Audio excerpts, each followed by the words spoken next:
Hi, everybody. Welcome to A Tour of Our Own's virtual tour today, Hidden History of the First Ladies. My name is Caitlin Calagira. I'm the president and founder of A Tour of Our Own, and I am here today with Toho tour guide and vice president of education, Rebecca Grawl. Hey, Becca. Hi.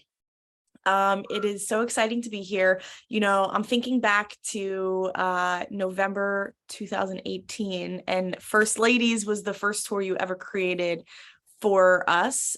This was a live version out by the White House, and now we have a virtual version. We also offer that same walking tour, and it's just really great that this is such a super popular theme. It's classic. I think people always are interested in talking about First Ladies, and there's so much great content, which we'll get into, but these are some women with really, really extraordinary stories. So it makes for I chose it because it was an easy topic at the time, but now I can appreciate that it's a really rich, interesting topic.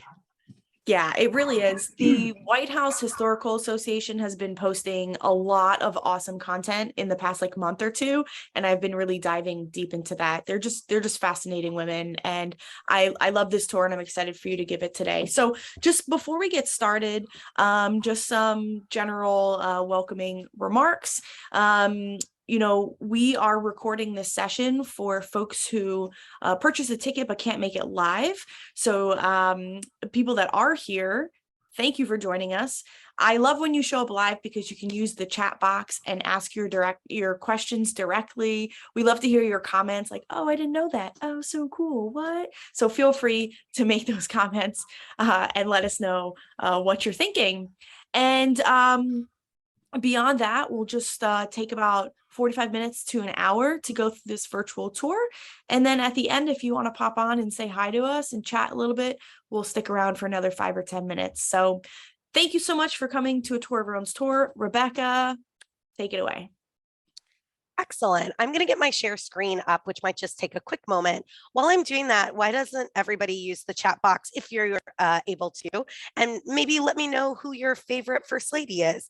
Who's your favorite First Lady? When you think of the term First Lady, who pops into your mind?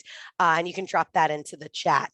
So this is our hidden history of the First Ladies tour. As Caitlin said, this was the very first tour I ever developed for Toho, and I did choose it at the time because we were busy tour guides, and I'm like, I need a topic that there's lots of people and it's easy to research. And I chose this because of sort of that ease. But then as I started building the tour, it was really remarkable to discover how much I didn't know about the women who had been First Lady, and really to uncover some of the similarities and these connections they have over eras and time periods. So I'm going to take a quick look to see who you say your favorite First Ladies are. Oh, some of you are going to be very happy with today's tour. Betty Ford, Dolley Madison. I love Betty Ford. She's in this tour. So is Dolly. Hillary, just absolutely, I think, iconic, especially for our generation. Eleanor Roosevelt, someone we talk about a lot on our tours, especially when we're out on the tidal basin. These are all great First Ladies. So I think I like to start this tour kind of with this quote from Lady Bird Johnson, because I think it really sums up the sort of unusual position a First Lady is in. A First Lady is and always has been an unpaid public servant elected by one person, her husband.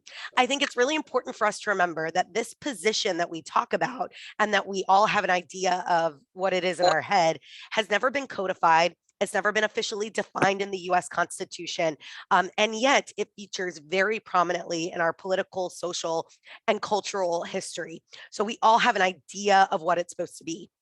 And throughout the history of the American presidency and the First Ladyship, as I'll call it, it's always been a balancing act. Women in this role have been criticized pretty much for any aspect of the role they decide to take on. If you get too involved, you are a problem. Abigail Adams was called Mrs. President, and not in a good way, by critics of her husband, John Adams, for being so involved. But if you do too little, you can be criticized as well. Jane Pierce, who had lost a son just before moving into the White House, was criticized in the press for not having a more public-facing role. So there's always sort of been, I think, this delicate balancing act that's a challenge. What is a First Lady? When we think about a first lady, I think we all have perceptions of what that means. For some, it's a hostess. For some, it might be a person pursuing various political and social agendas. For others, it may be seen as a partnership with the president. I think Michelle Obama really summed up really beautifully in her book, Becoming, how she felt about the first lady. Being first lady is like riding a strange sidecar to the president. And I think that's really important to remember. They're along for this ride. They are visible. They are in the public eye, but they are not driving the train. And if they're lucky, they have a good relationship with the guy driving the motorcycle, but you are in the sidecar. You are not, or very seldomly, in control. And that's something all first ladies have had to struggle with. I think it's important to kind of note too, we're talking already kind of about spouses like Michelle and Lady Bird Johnson, but a first lady is not always a spouse. It's not always a wife. We've had daughters, we've had female family members serving as first ladies. It's been daughters-in-law, sisters, various female relatives, other members of an administration may step in. Dolley Madison actually helped to serve as first lady for Jefferson, along with Jefferson's daughter, Martha Jefferson Randolph. Jefferson was a widower. So it's not always a wife, although today on this tour, we are going to talk about a lot of wives, but not exclusively so. I also think we should note that the term first lady was not added to the dictionary until 1934, and it isn't seen in print until the middle of the 19th century. So we're using a term first lady, but that was not necessarily the term that was used exclusively through history. So I think if we're going to really talk about first ladies, we have to kind of talk about the OG, the very first lady, and that's Martha Washington. She was called Lady Washington by the press because when she's elected, or when her husband is elected, our first president, she is a very well-known public figure. Being married to the general of the Continental Army, the man who'd won victory over the British, had made Martha Washington a pretty well-known public figure. So when the press called her Lady Washington, everybody knew what that meant. And she really, like her husband, sets a lot of the traditions for the position that sort of exists today. She was not there for George Washington's inauguration. She arrived a month later, and she got a celebrity's welcome. Hundreds and hundreds of people crowded into the streets to greet her ship when she arrived in New York City. That's where George was before he moved to Philadelphia. She got this big kind of procession through the streets. She was a public hero when she arrived. And George Washington set a tradition in New York that would follow in Philadelphia and in the White House of sort of combining where the president lived and worked. So Martha, as the first lady, had this sort of remarkable opportunity to be sort of playing the homemaker role and the household role while also basically working alongside her husband. So it integrated in those roles kind of immediately. She establishes a lot of traditions that first ladies today continue. She would hold salons, meetings. She would encourage visitors to come, and not just the social elite. She would have open door sessions so that anybody, whether or not they had the right connection on certain days, could come, sit with the first lady, share their opinions and ideas and concerns. She was also a very close counselor to her husband. George Washington really valued her opinion, and he would often consult her, particularly on getting the pulse of what sort of the public was thinking. A lot of people don't realize that she was really sort of side by side with George Washington through a lot of the American Revolution. She encamped with him in winter encampments. She was at Valley Forge. And so she had really seen firsthand the impact that the American Revolution had had on the soldiers and the men who fought that war. And so she took on an advocacy, as we might call it today, or sort of agenda piece that many first ladies have continued, which is sort of embracing and supporting our military. She was very adamant that the men who'd fought in the American Revolution received the money they were due, the health care that they were due, and to make sure that they were able to live and thrive in this new country. Not too surprisingly, most veterans of the American Revolution felt much more comfortable appealing to Martha Washington than they felt appealing to the general. And so Martha was often on the receiving letters from veterans who had needs, who hadn't received payment, who had medical issues that needed to be tended to. And she made veteran welfare and soldiers' welfare a big part of her time as first lady. She also, like many first ladies, is going to play a big role in securing her husband's husband's legacy. And that's, I think, something we don't often talk about with first ladies. That's really essential. Many of them will outlive their husbands. Many of them are going to, in many ways, write the legacy, write the history of how their husbands are remembered. And of course, she's like the first lady to have to be on a postage stamp. She's the first lady to have a military ship named after her. She's the first lady to do a lot of stuff. So I love Martha. She's a tough cookie. We don't always think about how tough she was, but she was.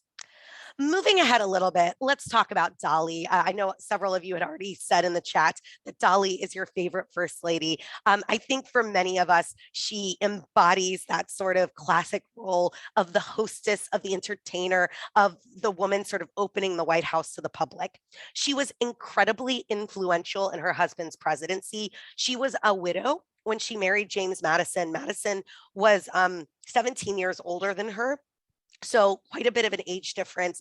Personality wise, they were very different. He was very gruff and tough and not easy to get along with, not always known for his social skills. Dolley was lovely and charming and warm and just everything. She had charisma, she had style, she had flair, and people loved her. And she was a real boost to Madison's career. He would not likely have ascended to the presidency as successfully without her. And of course, she is going to utilize that political acumen she has to really help make her husband successful. As I think a lot of us know, she is known for hosting the first inaugural party at the White House. She's known for opening up the White House for salons, events. She was really kind of known for having these fun, wonderful parties. She introduces vanilla ice cream to the White House, which prior to that, most ice cream was served with oysters. So I think vanilla ice cream sounds a lot better to me personally. And I think for us Washingtonians, we often think about the role she plays in August of 1814 with the burning of Washington. When we fight the British a second time in the War of 1812, British troops are going to capture Washington, D.C., burn the Capitol, burn the White House. At the time that they're sort of marching onto the White House, James Madison is out in the field. Dolley is alone. She does not want to leave the White House. She really worries about how it's going to look to the public if she abandons the president's home. She really wants to stay. It is not until it's clear that she is in imminent danger that she sort of allows herself to be sort of skirted off to Georgetown and then onward. On the way out, though, she's certainly credited with, as you can see in the little painting here, preserving the portrait of George Washington. There are lots of legends about how this sort of goes down, but at the very least, we know that she acknowledges the painting and encourages it to be taken out before the British arrive. There are versions of the story where she's breaking it out of the wooden frame herself and rolling it up and putting into her carriage. I don't know if that's exactly how it played out.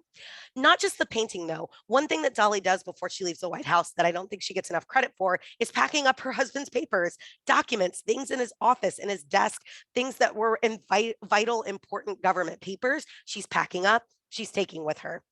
So we'll see this as sort of a theme through our tour this afternoon, but the idea of the role that women play, first ladies play in preservation and keeping history, she's right there at the forefront. Dolley Madison outlives James Madison by quite a long time, and she lives a very long life. This house here is right on Lafayette Square Park. If you have your copy of 111 Places in Women's History That You Must Not Miss, you'll actually see the Dolley Madison house in here as well. And there's a really nice photograph that if you have your book, you can look at it up close, but this is right along Lafayette Square Park. This was Dolley Madison's home through sort of the back half of her life, back sort of portion of her life. She had to take permanent residence here when she was forced to sell her home of Montpelier. She would open this home up every New Year's Day for basically an open door meeting for about 14 hours every New Year's Day. Anybody could come in and basically get a sitting with Dolley Madison. She would also host numerous salons and events here all the way up into her 70s. This was considered the second most visited residence in Washington, D.C. If you were anyone of note and you arrived to the nation's capital, first place you would go was the White House. You pay your respect to the president. Second place you would go was Dolley Madison's home, just a few feet away. Incredibly, incredibly influential. And she would meet with a lot of really important people here. It's sort of, I wanted to show you, we're going to see another picture of Dolley Madison a little later. I forgot she's a little bit later, but she lives long enough to be photographed. So we're going to see some other photographs of Dolley. The last thing that I'll mention, is it true that she died penniless? Essentially, yes. She dies with very little money or assets in her own name. Her son from her first marriage is a no good Nick. He's a gambler. He gets into deep debt. This is why she has to sell off Montpelier. She is going to rely really on generosity of extended family and friends, but she dies with very little money or asset to her name. She is not destitute. She's not on the streets. She has a place to live. She has people to help support her, but she dies with very little to her name. And a lot of that is because of her son and his recklessness, we'll say, to be nice. I will also mention that when she is eulogized, there's a legend that President Zachary Taylor eulogized her as truly the first lady of the land. This is a legend that's been out there. It's in a lot of newspapers, but we're actually have nothing from the era that says that. So we can't really say for sure if the phrase was first used with Dolley Madison. I can say for sure it was used for someone else, and we'll talk about that in a minute. But I think when we think First Lady, Dolly comes to mind. Now, a first lady who you may be a little less familiar with is Louisa Adams. This is Louisa Adams here. I love this picture of, this is Pat Nixon presenting Louisa Adams' portrait to the White House. And I just love that sort of connections of first ladies through generations. Louisa Adams is the somewhat less well-known wife of an Adams. She was married to John Quincy Adams, John Adams' oldest son. So I think everybody sort of knows Abigail. They don't always know her daughter-in-law. Louisa was the first lady born outside of the United States and one of only two first ladies to not be born in the US. She was born in England, 1775. Beautiful, sophisticated. She was very gifted in music, poetry, language. She had a very good ear for language. She meets John Quincy Adams in London. They fall in love. She's only 22 when they get married, and they are an odd couple, a little like Dolley and James Madison. She and John Quincy Adams are kind of polar opposites. He's very cold and critical and aloof, kind of like his dad. She is sort of this warm, lovely cultural creature, whereas he's a little bit of a nose to the grindstone work guy. She'd had a very tumultuous childhood, and so she does really appreciate the stability that being married to John Quincy Adams gives her. But their early years are not very happy because they moved to Massachusetts, and she hates it. She's from Europe, man. And to her, Massachusetts is just like the barren nothingness. She thinks it's dull and provincial. She gets along very well with John Adams. She does not get along well with Abigail. The two of them are going to butt heads. She would describe Abigail Adams as the guiding planet around which we all revolve. So she is not loving her time in Massachusetts. Luckily, John Quincy Adams becomes Secretary of State. They get to move abroad. They go to Russia, Belgium, they travel. And this is something that really is going to inspire Louisa Adams. It's going to make her quite cultural, quite worldly. And when he starts moving up towards the presidency, she really expands her role in kind of the social status of Washington, D.C. She was known for having a number of really notable musical guests. When she becomes First Lady, she would host concerts. She has some of the earliest documented examples of sort of dance and opera and classical music presentations in the White House. She played the harp, as you can see in her portrait here. She would have these weekly drawing room salons where people would share poetry, plays, written word, very, very cultural. She was very interested in silkworms, and she had silkworms, hundreds of them, at the White House, which I find really interesting. Several hundred silkworms, according to her husband. She is going to only be First Lady for 4 years. John Quincy Adams runs for re-election in 1828, and he loses. And the two of them go back to Massachusetts, and they both kind of hate it. John Quincy Adams has always been in politics. Louisa does not want to go back to Massachusetts. And so she is very excited when he runs for the House of Representatives. He's going to return to the House. He actually spends like the last almost 20 years of his life in the House of Representatives, and they come back to DC, which she really loves. And the time that he's in the House, sort of that last 20 years of his life, Louisa Adams moves kind of into the political sphere. He is going to become more aggressively interested in abolition and really sort of fighting against the horrors of slavery in the United States. And a lot of the work of the abolition movement was being done by women's groups. John Quincy Adams, as sort of one of the lead abolitionists in the House, was on the receiving end of petitions and letters and documents sent by these women's groups And Louisa was basically like his secretary. She would process all of these writings. She would process all these documents. She would put together and assess the petitions coming in against slavery. And she begins corresponding and promoting a lot of these causes herself as well. So I think our impression, if you sort of look at this, is like, oh, yeah, sure, she played the harp and she was pretty and she liked art, but she also, especially later in her life and career, gets to be a very passionate, outspoken participant in the abolitionist movement. When she dies in 1852, she dies in Washington, D.C. Both chambers of Congress were dismissed for mourning. And that was the first time that any First Lady had received that honor. So I think that really speaks to how well respected she was, particularly on Capitol Hill, that they were willing to sort of dismiss and recess in her honor. Moving along, Harriet Lane. If you take a tour with any of us in Toho, you're probably going to hear about Harriet Lane. Harriet Lane is just a fascinating lady. I specifically went to the James Buchanan house in Pennsylvania just to like find out anything I could about Harriet Lane. And I saw her Louis Vuitton luggage and it was gorgeous. So Harriet Lane was orphaned at the age of 11. So she has this very sort of traumatic childhood, and she is adopted by her beloved uncle, James Buchanan. James Buchanan is our only bachelor president, only president to never marry in his lifetime. So she's raised by James Buchanan. And he is, in my opinion, not a great president, but he's actually an exceptional guardian to Harriet Lane.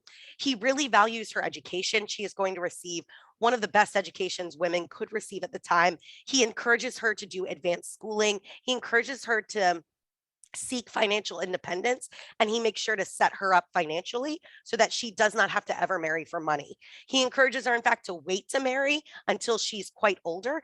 And he really does that so that she never has to be dependent on a man, that she can stand on her own 2 feet. This is the 1840s. That's a really, I think, progressive perspective.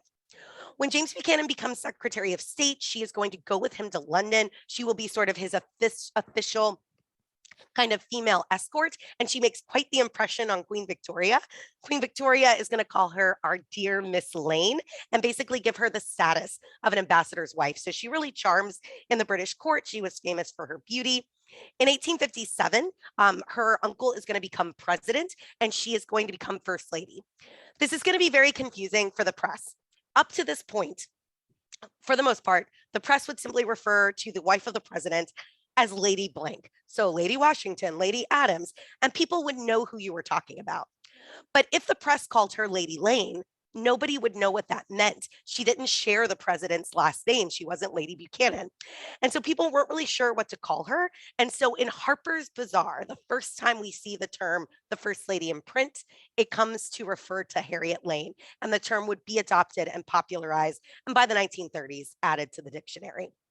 So this is the first time we see it in print that we can document.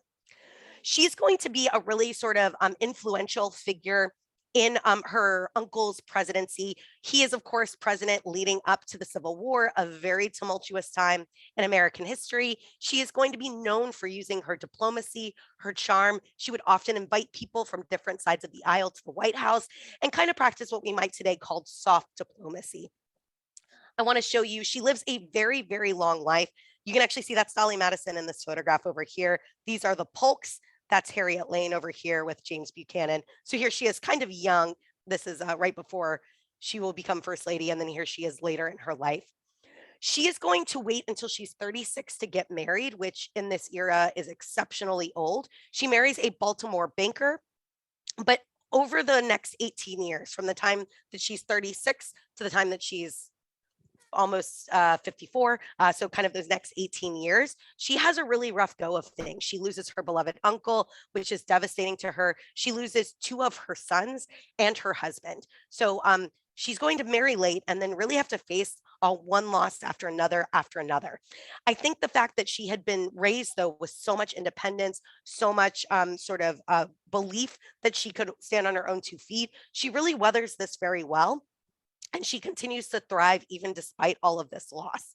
She was an avid art collector. She particularly loved to travel through Europe, and she bought lots and lots and lots and lots of art. And when she dies, she bequeaths it all to the US government. One Smithsonian official called her the First Lady of the National Collection of Fine Arts. Pieces of her art collection are now within the collections of the Smithsonian American Art Museum and the National Gallery of Art. She also leaves an extensive amount of money to Johns Hopkins to start a clinic for invalid children. It is now called the Harriet Lane Outpatient Clinic. It's still named for her today. Thousands of children receive care because of the money that she left to Johns Hopkins. Really, really interesting woman, Harriet Lane. She, I think is a great example of the non-spouse first lady, but really sort of takes that platform and utilizes it to be a philanthropist and to be an active sort of member of the 19th century. Now, speaking of another, excuse me, speaking of another really interesting first lady who I think starts to kind of break the mold a little bit and move into what we might call the new woman is Frances Folsom Cleveland. Frances Folsom Cleveland is our youngest first lady. I know when we think of young first ladies, we might think of like Jackie Kennedy. Frances Folsom Cleveland is 21 when she becomes first lady. I remember what I was doing at 21, and I can't imagine being first lady at the time.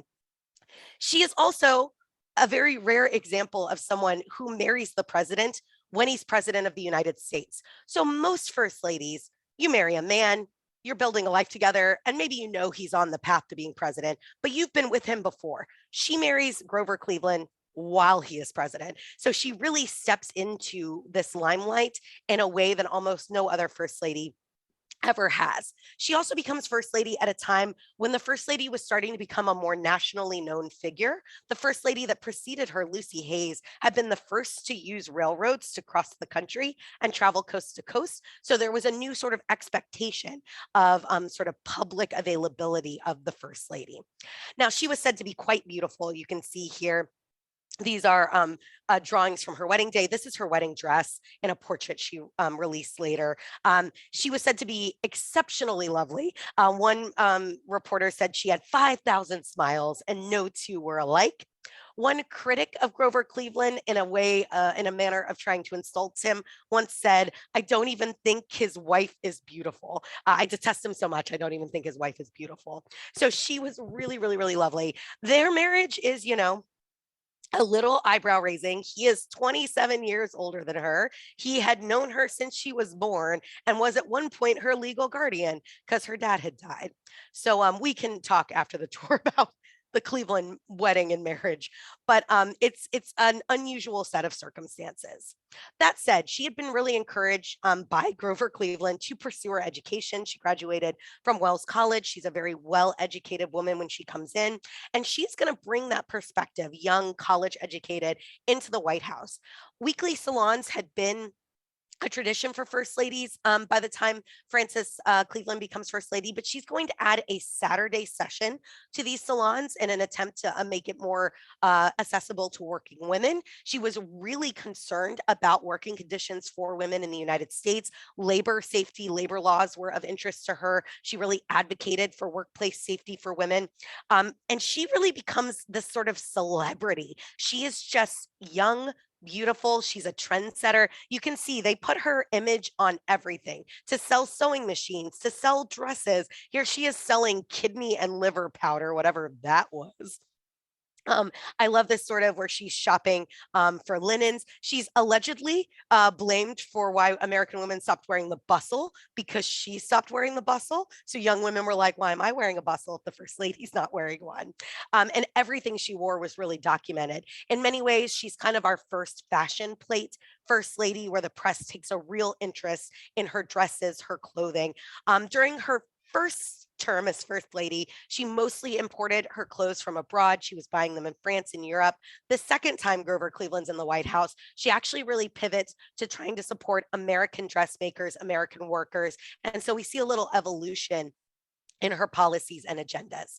She is going to start a group called, it has a terrible name, so apologies, the Washington Home for Friendless Colored Girls, which is a terrible name, but it was a really smart idea. She noticed, particularly during the second time she was in the White House, that there were so many women of color that were coming to Washington, D.C., sort of seeking opportunities, but that they were often taken advantage of by unscrupulous workers, by corrupt landlords, and that many of them were coming and getting sucked into bad situations. So by starting this organization and this group, it provided safe housing, for women and children. It provided a Christmas club that would provide meals and presents during the holiday seasons.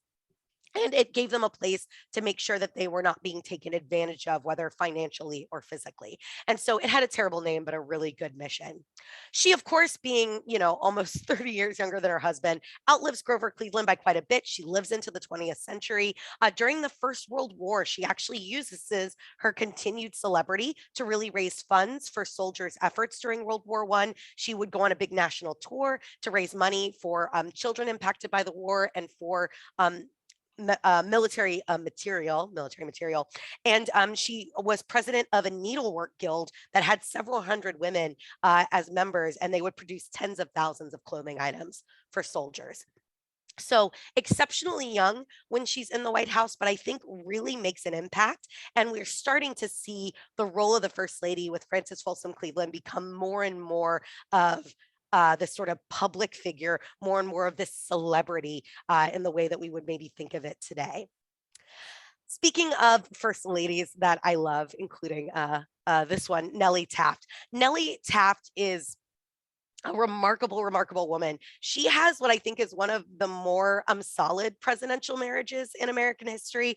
She's married to William Howard Taft. The two of them are almost the same age. Twist. We don't get that a lot on this tour, but they are almost contemporaries, just a couple years apart. And William Howard Taft recognizes that he has married a remarkable woman. He describes her as a treasure, self-contained, independent, and of unusual application. When he becomes president-elect, he actually suggests to a number of his colleagues that she would make an exceptional Secretary of the Treasury. And throughout his presidency, he tells people that if he thought she would have been approved by the Senate, he would have put her in the cabinet. So this is a man who really recognizes her intellect and her ability. She's the first lady to do a lot. First lady to own and drive a car. First lady to ride in her husband's inaugural parade. Prior to this, first ladies, if they were in the parade, were in separate cars. Typically, they did not ride with their husband. She did not think that was fair. She figured she'd done just as much work as he had. And when they told her she wasn't going to ride in the car, she said, okay, well, then he's not going to ride in the car either. And William Howard Taft was like, yeah, if my wife doesn't come, I'm not going to do it. So she got to ride in the car right with him.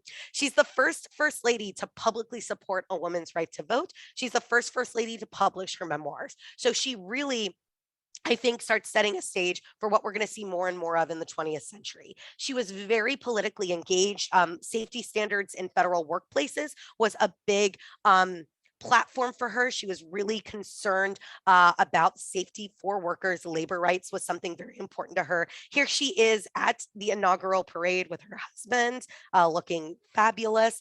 Here she is at a baseball game. As I hope baseball fans know, William Howard Taft is the first president to throw out a ceremonial first pitch at a baseball game. And back then you threw it from the stands, which seems crazy to me. So here they are at a baseball game together, which she also quite enjoyed baseball.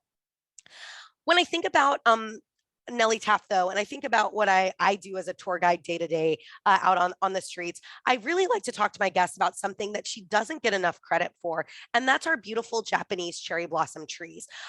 Helen Nellie Taft had been married to her husband when he was governor of the Philippines. They had lived in the Philippines. She was actually credited with being quite interested in understanding Filipino culture, inviting Filipino groups to actually come to the governor's palace to share about traditional clothing, food, celebrations. She was quite culturally sensitive at a time when that was not as common. But while they were living in the Philippines, she had traveled to Japan more than once, and she'd seen those beautiful Japanese cherry blossom trees. When she becomes first lady, she receives a letter from a woman named Eliza Skidmore, which you can read more about Eliza Skidmore in the book. Eliza had been trying to sort of push forward a plan to bring Japanese cherry blossom trees to Washington, D.C. for more than 20 years. She'd been writing to first ladies and to presidents, had gotten no help. And then when Nellie Taft reads this letter, the two of them are going to join forces. She is going to really push for this project. She'll make the connections with the Japanese delegation. She's going to make sure that the Smithsonian Institution and the Department of Forestry and all these groups are on board with this. And she's really going to undertake what is the first beautification project in our nation's capital, spearheaded by a first lady. So Eliza Skidmore is the unsung hero of the Japanese cherry blossoms. She's the one who'd been in the trenches. But without Nellie Taft's buy-in, without her sort of, push to really get it done, we would not have gotten these beautiful trees. And you can see this has taken just 7 years, 7 years after the initial planting of the Japanese cherry blossom trees. And of course, Helen Nellie Taft was there to plant the first tree. To the left, too, this is the dedication of the Titanic Memorial. I don't know how many of you have seen the Titanic Memorial. Today, it's located closer to the wharf. The original location was actually where the Kennedy Center is today.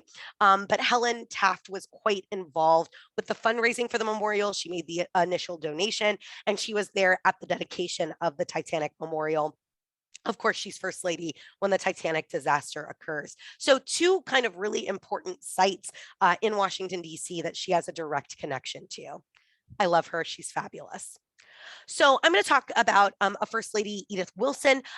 Edith Wilson was married to Woodrow Wilson. She was actually his second wife, second First Lady. His first wife dies while he's in office. Very sad, very tragic. They've been together like almost 30 years. And he was real heartbroken about it for like 2 months. And then he met Edith Bowling Galt at the time. She was also a widow. She's, 16 years his junior, as is often the trend here.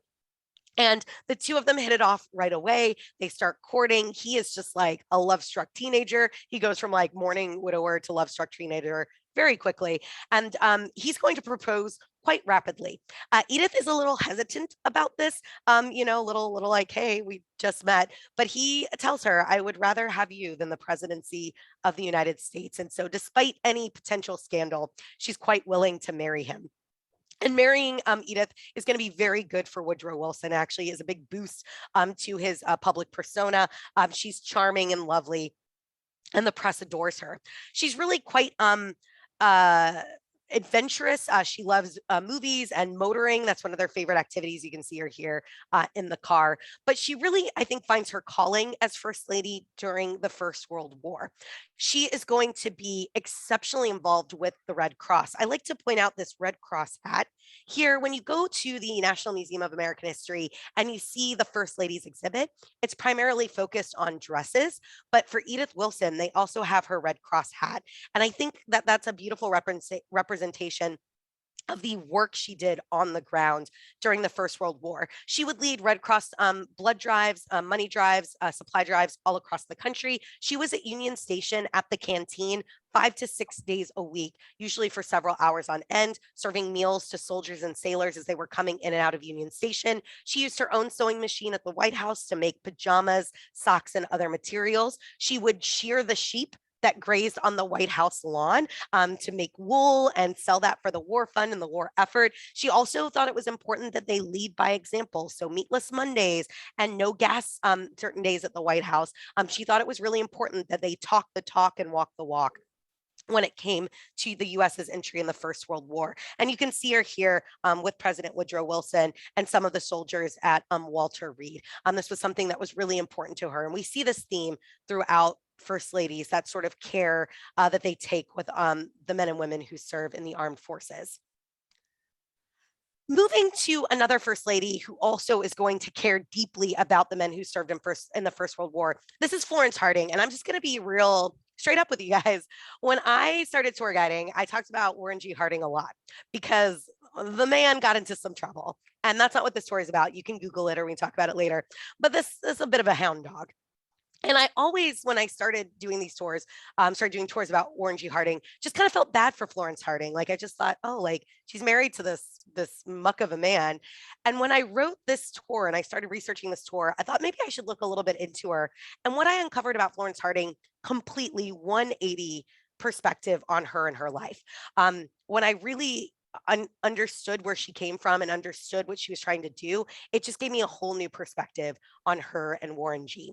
So she is a young woman. She runs away with a man when she's 19 that her family tells her he's no good, don't do it. She elopes, and within a year, she's back home. She's got a child, and this man has left her. So it goes exactly as her family warns her it would go, but she doesn't want to give them the sort of satisfaction of being right. So she moves back sort of home, but she doesn't move back in with her family.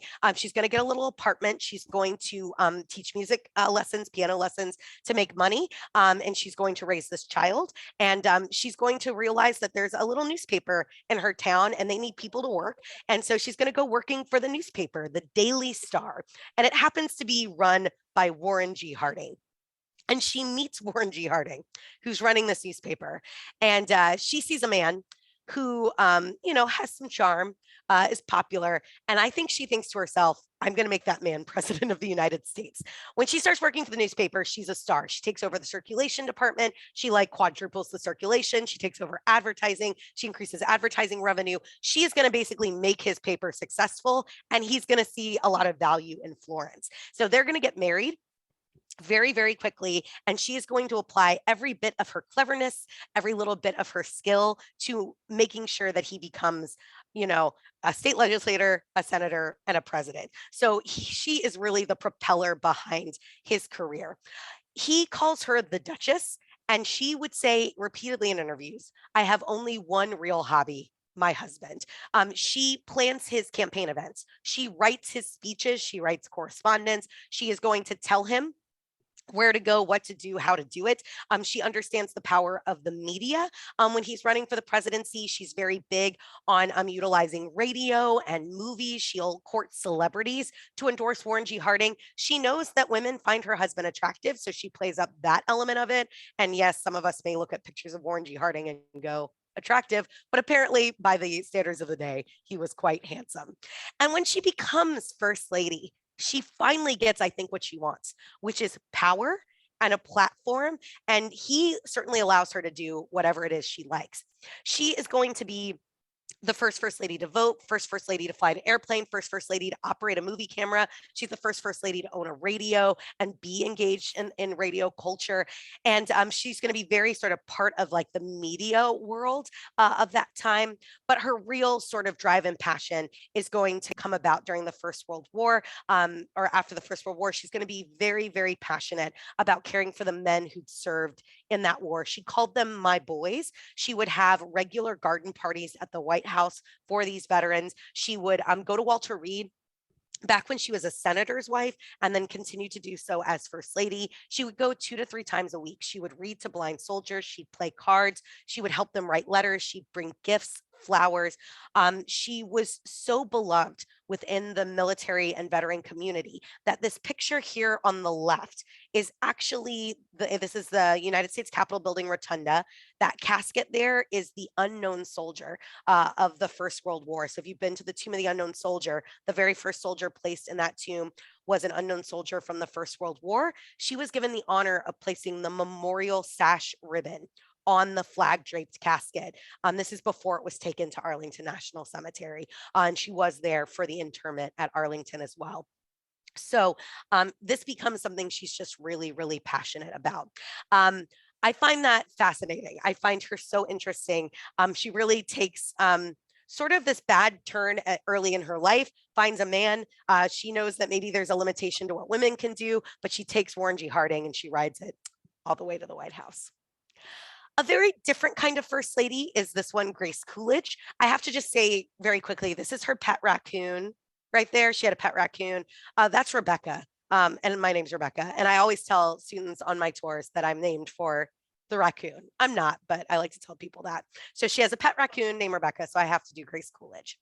Grace Coolidge, lives at the Willard when she's the second lady, when she's vice president. Florence Harding actually lived at the Willard after her husband's death. So if you've ever been to the Willard, there's kind of a nice first lady connection there. She is not as politically engaged as we may think a first lady should be, or as many other first ladies were, but she really pursued causes that mattered to her. She just often did it in a more quiet way. She was notably silent on the issue of women's suffrage. So I'll just kind of put that out there. But the Red Cross was an issue that she was very, very passionate about. She worked with the Red Cross her entire life. She was also very interested and concerned about the welfare of deaf children. And that would be a philanthropy that she would cover throughout her life. She is, I love this picture here of her. This is her portrait in the White House. And like, hello, she is just so glamorous. She's so beautiful. You really get a sense of the era here. I think the first lady to really sort of embrace the flapper aesthetic in a dignified, classy way. But I love this. And that's her dog, Rob Roy. It is Prohibition. So that's very funny. Grace Coolidge loses a child while she's first lady. This is something that many first ladies would have to contend with.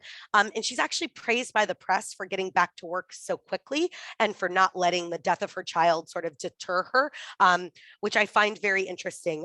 We see that throughout sort of the history of first ladies dealing with child loss, the press can be highly critical of both mourning too much and not mourning enough. And Grace was really celebrated for mourning quickly and then coming back to work, as it were.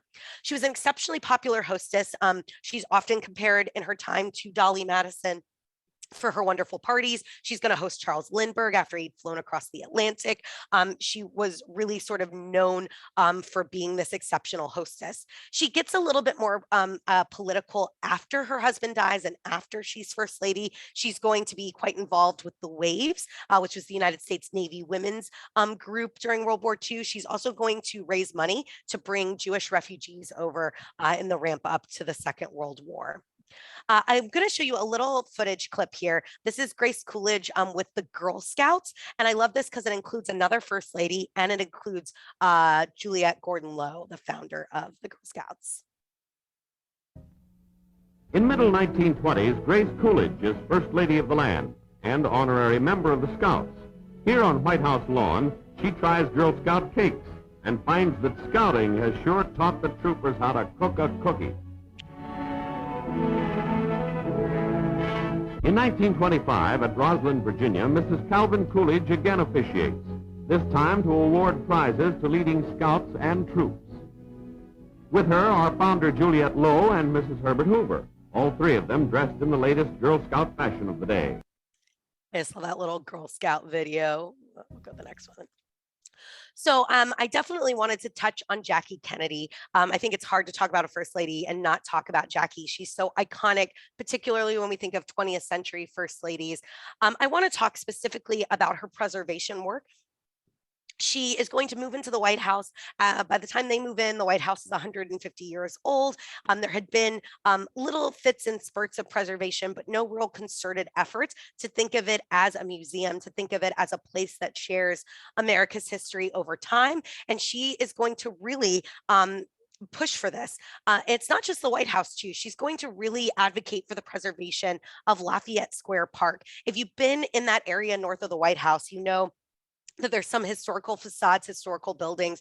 All of those buildings were slated to be torn down. And when I say all of them, I mean the entire block. That would be the Renwick Gallery, the Decatur House, Dolley Madison House. Everything was meant to be torn down to build offices. Luckily, Jackie works her charm, and she's going to push a plan that would preserve facades, but allow the interiors to be gutted into offices. She is going to be really on the ground level of this, and really at every step of the process of the preservation of Lafayette Square Park, she's going to be involved. I know this is a black and white picture, but for those of you who know a lot about the Kennedys, you might recognize this suit. This is actually pink and black. If it were in color, that's the same suit she would wear on the day of her husband's assassination. So it's sort of fascinating to see it out of that context. If you actually go to Lafayette Square Park today, there is a marker that is there to sort of kind of acknowledge her preservation of Lafayette Square Park, as well as her establishment of the White House Historical Association and her overall preservation efforts. There's actually a new plaque that was just dedicated like a few days ago, and I just didn't have a chance to grab a picture and upload it yet. So this marker is here, but there's actually a new marker that was just unveiled literally like a few days ago. It's her interior work at the White House, though, that I think a lot of people recognize. She is going to found the White House Historical Association. She's going to really start a legacy that will include the Committee for the Preservation of the White House. She's going to really spark historic preservation of other sites around the country because of what she's doing with the White House. So when we think about historic preservation sort of kicking off in America in the 1960s, a big part of that is Jackie undergoing this restoration of the White House. And I want to show you a short video clip. She did an entire primetime tour of the White House. If you've never watched it, it's really fascinating. She's actually much better on camera, I think, than her husband is in this particular tour. I'm not going to show you the whole tour because it's like 30 minutes, but this little clip really, I think, embodies why she wanted to undertake this project, why she felt like preserving the White House was important. Mrs. Kennedy, I want to thank you for letting us visit your official home. This is obviously the room from which much of your work on it is directed. Yes, it's attic and cellar all in one. Since our work started, we received hundreds of letters every day. This is where we evaluate all the finds, see if we want to keep them, if they fit into our budget. Mrs. Kennedy, every First Lady and every administration since President Madison's time has made changes, greater or smaller, in the White House. Before we look at any of the changes you've made, what's your basic plan? Well, I really don't have one because I think this house will always grow and should. It just seemed to me such a shame when we came here to find hardly anything of the past in the house, hardly anything before 1902. I know when we went to Columbia, the presidential palace there has all the history of that country in it, where Simon Bolivar was. Every piece of furniture in it has some link with the past. I thought the White House should be like. So I think that really is a kind of great illustration into why she wanted to preserve the White House. The idea that you'd walk in and see nothing from the 19th century is kind of jarring, I think, if you've been to the White House today. Finally, I would be remiss if we didn't at least spend a couple minutes on Betty Ford. I know several of you said Betty was your favorite First Lady. She has rapidly become my favorite First Lady as well. I love to talk about her on my National Portrait Gallery tour as well, because she's just fabulous. She is actually a divorcee when she marries Gerald Ford. So he's her second husband. So she had lived a lot of life before she met Gerald Ford. They have this really loving, beautiful partnership. It's a really lovely marriage. When she becomes First Lady, it's through this sort of extraordinary series of events. Gerald Ford is the only president to have never been elected vice president or president. So this isn't a role that I think she really thought she was going to play.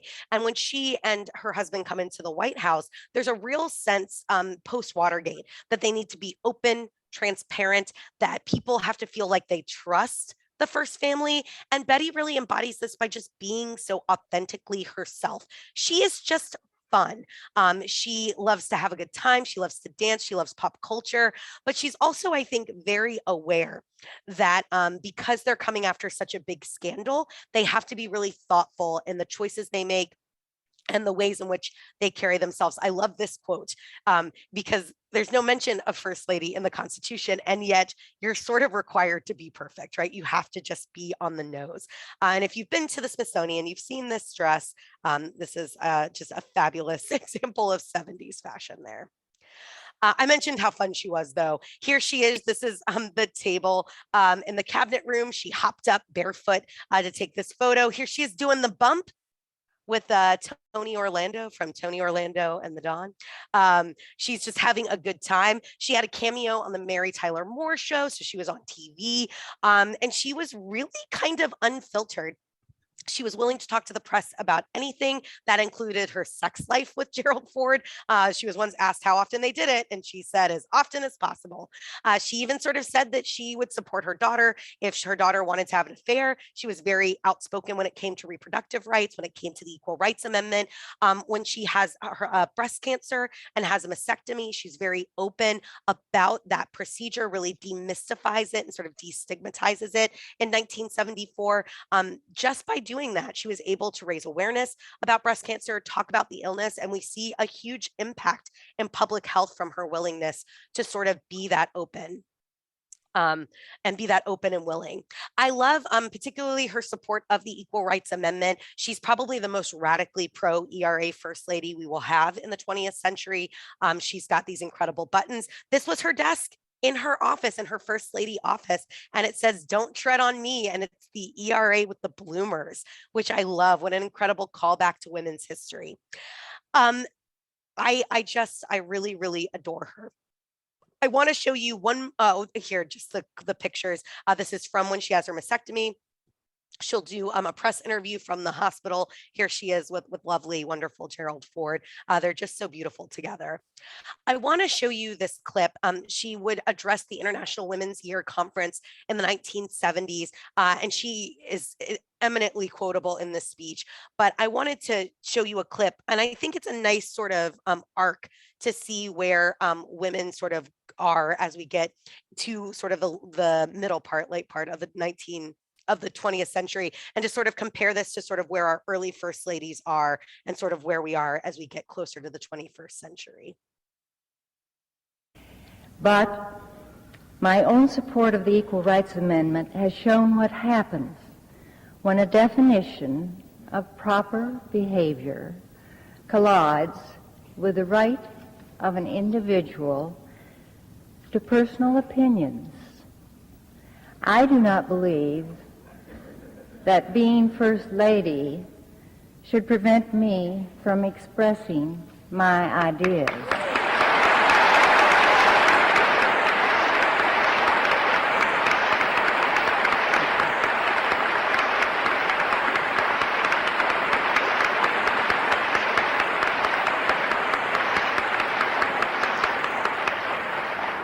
I spoke out on this important issue because of my deep personal convictions. Why should my husband's job or yours prevent us from being ourselves?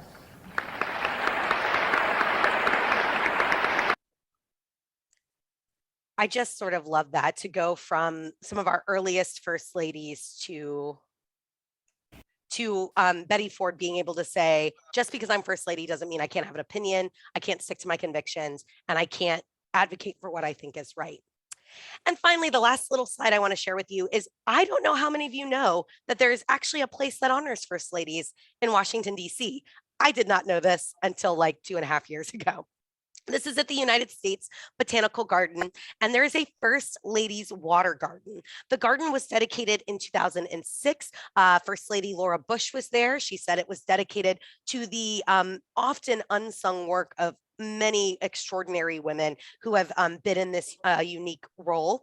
There was a gala in 1994 to start raising money for this water garden, and every living First Lady was in attendance. That was Hillary Clinton, Barbara Bush, Nancy Reagan, Betty Ford, Rosalind Carter, and Lady Bird Johnson. The only living First Lady who wasn't there was Jackie Kennedy, who was exceptionally ill at the time.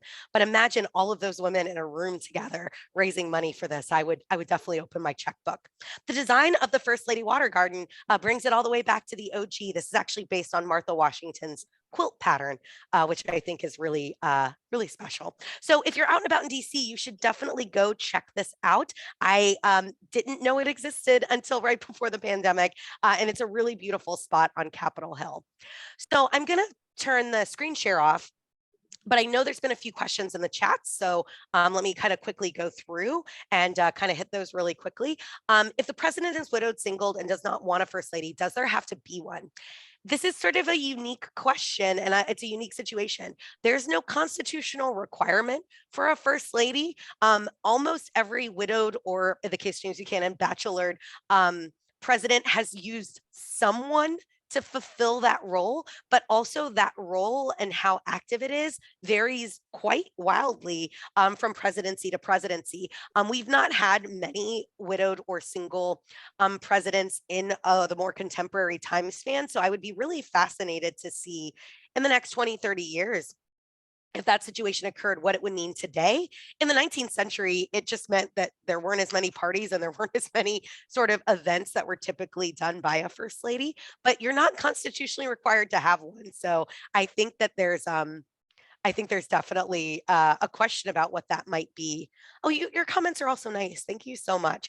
I could talk about every single first lady. And the more you read about all of these women and the more that we discover about who they are beyond just a connection to their husband or their father or their whoever connects them to it, many of these women are remarkable for their time.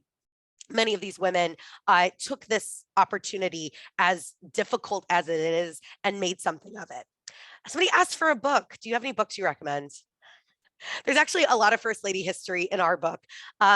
What's tough is I have not personally found what I think is a good comprehensive overview of all the First Ladies. There are some books that were published like 1950s, 1960s that will give you some good overview. There's some things out there. I don't know if I personally have a great recommendation, but if you have a recommendation for books, put them in the comments. A lot of this comes from individual biographies, so you have to kind of dig in one by one. I'm also the person who goes to presidential sites and asks 1,000 questions about First Ladies, and I get mad if they can't answer them. Oh yeah, I'll put our book up again. 111 places in women's history that in Washington, D.C. that you must not miss. Yeah, so I'll just jump in here. I think if we're talking about resources and references, I would agree the presidential libraries often highlight a lot of great First Ladies history. So check that out. And then Rebecca and myself are going to be doing a virtual book club through 2023. So once a month, we're going to meet and we're going to go through every chapter of the book. And for everyone that's in the comments, and truly, these are like some of the nicest comments. Thank you very much. Many of you are saying that you want more First Ladies history. We often are talking about the First Ladies throughout the book. They're mixed with stories that you might not expect. There's some that aren't listed on this tour. So come to the book talks and you'll get First Ladies history mixed with a bunch of other women's history throughout the city, the country, and the world. Becca, any other First Lady questions we have that you haven't checked off yet? No, I think you guys all, I think hopefully I answered them all. Thank you so much. As always, as Caitlin was sort of saying, we're happy to stay on and chat off the recording for a few minutes if people have questions about anything on the tour, or if you want to share First Ladies that inspire you or have impacted you, we're happy to stay on and chat again. But thank you so much. And thank you for your kind comments.